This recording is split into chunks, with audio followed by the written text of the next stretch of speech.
Olá, tudo bem? Espero que sim, espero que você esteja gostando do Histórias para Quarentena. Hoje eu vou começar uma nova história que também está dentro da história do carregador e das três jovens de Bagdá. Eu vou dar uma breve resumida do contexto dessa história, caso alguém tenha se esquecido ou esteja chegando agora. Mas se você está chegando agora e quer pegar essa história do começo, é só procurar pelo vídeo chamado O Carregador e as Três Jovens de Bagdá e pegar dali em diante. Todos os vídeos estão disponíveis numa playlist já em sequência aqui no canal, e se você quiser ser notificada quando tiver vídeo novo, é só você se inscrever. Hoje eu queria retomar a divulgação dos projetos que estão trabalhando para assessorar pessoas em situação de vulnerabilidade social. Eu sei que isso é muito pouco, mas eu acredito que é importante a gente ajudar com o que puder, porque essas pessoas estão em situação de emergência, precisando de uma ajuda emergencial mesmo. E se de todo você não puder ajudar financeiramente, não custa nada contribuir com divulgação. O projeto que eu escolhi para divulgar hoje se chama Uma Mão Lava a Outra. Ele está sendo promovido por uma ONG chamada Habitat Brasil e está sendo financiado por meio do Catarse, que é um site de financiamento coletivo. A proposta deles, a meta deles é construir 100 pias comunitárias em áreas de periferia, em bairros periféricos, em várias capitais do país. São São Paulo, Rio de Janeiro, Belo Horizonte, Porto Alegre, Curitiba, Florianópolis, Salvador, João Pessoa e Recife. A estimativa é que essas 100 pias podem alcançar 30 mil pessoas e, desse modo, ajudar a prevenir contra a contaminação pelo coronavírus. Eu vou deixar o link aqui na descrição do vídeo, mas se você quiser ir direto no site do Catarse, é só procurar pela barrinha de busca e digitar o nome do projeto. Repetindo, ele se chama Uma Mão Lava a Outra. Então é isso, vamos dar sequência às nossas histórias. Quando certo dia um carregador chamado Badir encontrou uma linda moça no mercado, ela lhe pediu que ele lhe ajudasse a fazer as compras e Badir assim fez. Depois disso, quando ele foi levar as compras da moça para casa dela, ele descobriu que ela morava com outras duas moças muito bonitas e ele foi convidado a passar o dia ali com elas.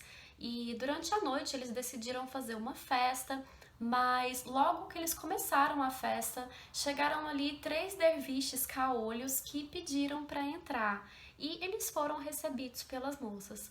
Um pouco mais tarde, o califa da cidade, acompanhado do seu ajudante, do seu vizir, também pediu para entrar na festa, mas ele entrou disfarçado, dizendo que era um mercador que tinha vindo de outra cidade porque ele não queria revelar sua identidade.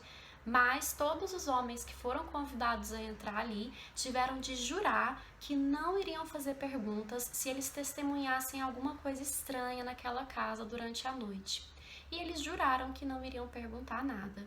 Mas quando a noite foi se passando, foi entrando noite adentro, a anfitriã da casa pediu ao carregador para trazer 2 cadelas que ela chicoteou até que as cadelas chorassem e sangrassem e chegassem até a desmaiar. E depois ela chorou junto das cadelas e limpou as lágrimas delas e abraçou cada uma delas. E os homens que estavam ali ficaram muito chocados com aquilo.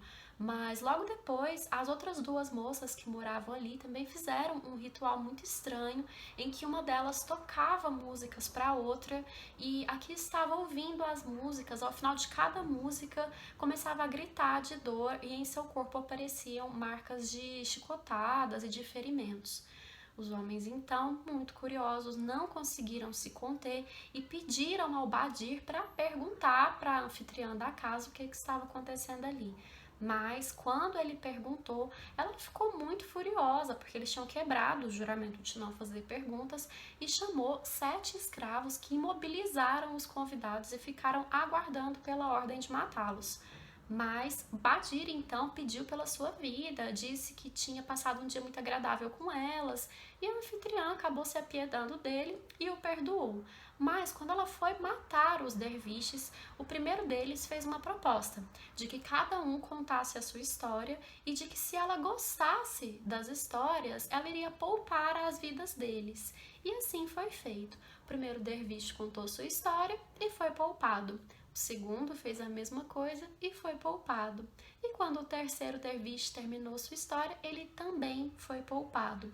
Todos quiseram ficar ali para escutar as histórias dos outros. E então, Jafar, que era o vizir do califa, se adiantou e pediu para contar também a sua história.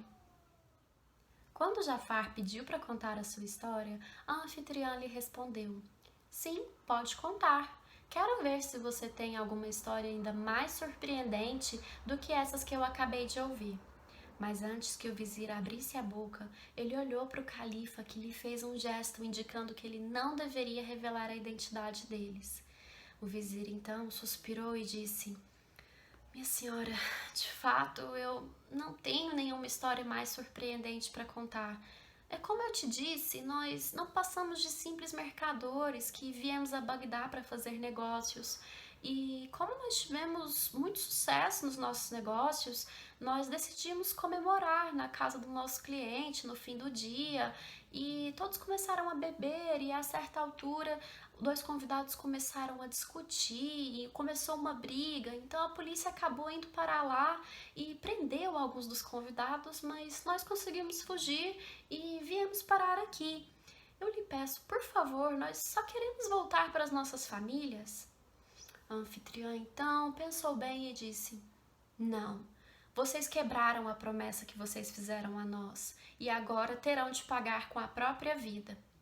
Um dos derviches então se adiantou e disse: Minha senhora, não é justo que a senhora faça isso com eles. Olhe para eles, são homens de bem, só querem voltar para suas terras. A senhora não pode tomar as nossas vidas no lugar das vidas deles? Afinal, nós não passamos de derviches e estamos todos aqui desgraçados. E a anfitriã pensou e disse: Vocês estão mesmo dispostos a sacrificar as vidas de vocês para salvar esses 3 mercadores que vocês nem conhecem? E os derviches responderam: Sim, pode tirar as nossas vidas.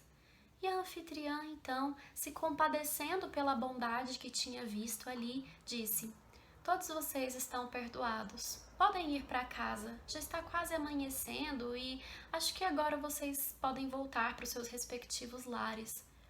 Todos então saíram daquela casa, mas assim que os derviches estavam começando a se afastar, o califa os chamou e disse: Para onde estão indo?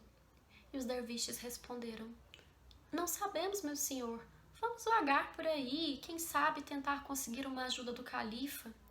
E o califa, então, voltando-se para seu vizir, disse: Leve esses 3 à sua casa e dê-lhes vestes novas e deixe que se banhem. Depois eu quero que você os leve à minha presença.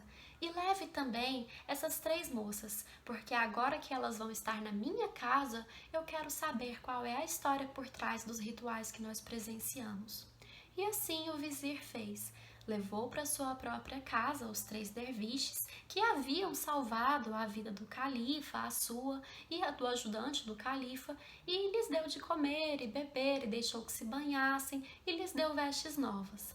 Então, mais tarde, naquela mesma manhã, o vizir voltou ao palácio e levou os derviches até ali. Então, foi até a casa das moças e disse a elas que o califa estava convidando as 3 para que fossem imediatamente à presença deles. E as moças, então, surpresas com aquele pedido, imediatamente se arrumaram, se perfumaram e foram até o palácio na companhia do vizir. Quando elas chegaram e viram que no trono estava sentado o homem que elas haviam convidado para a noite anterior, as 3 se puseram de joelhos e a anfitriã lhe disse: Meu senhor, me perdoe por ter ameaçado sua vida ontem. Eu não tinha ideia de que o senhor era o califa.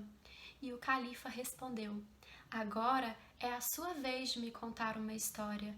Eu quero saber o que explica o ritual que eu presenciei na sua casa, tanto o seu quanto o que eu presenciei que foi realizado pelas suas irmãs.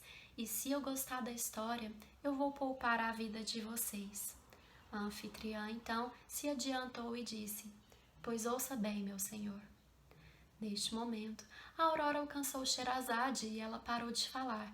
Sua irmã Dinazarde então disse: Como são espantosas as suas histórias, minha irmã.